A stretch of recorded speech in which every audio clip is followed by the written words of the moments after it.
To the general election now, and we're looking at some of the seats in London which changed hands last time and could do so again. Today we're looking at Bermondsey and Old Southwark. It had been held by the Liberal Democrats for more than 30 years, but in 2015 all that changed when Labour swooped in.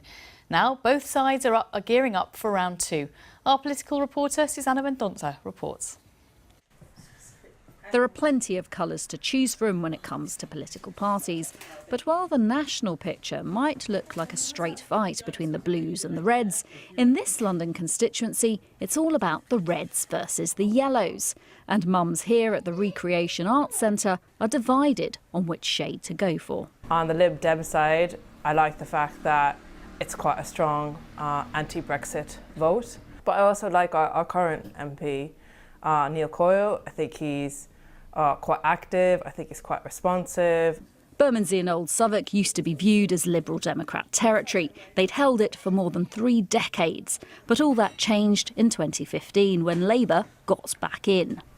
Back then, the Lib Dem vote had collapsed across the country, and this constituency was one of the places where that gave Labour the chance to claim the scalp of a huge political beast. And I do hereby declare that Neil Coyle is duly elected.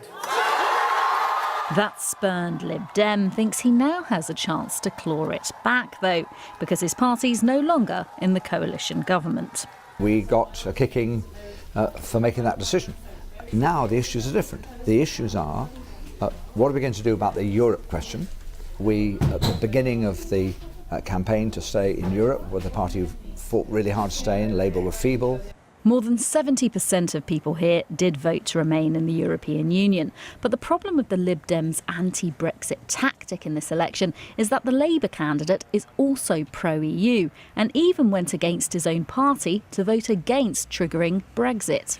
Even on this issue of the whip on Europe, people know if Jeremy Corbyn tells me to do something I don't want to do because I think it will be worse for this community, people know that I'm prepared to do that. There'll be a full palette of political colours on offer here, but all eyes will be on whether this seat ends up reflecting a Lib Dem resurgence or Labour's survival.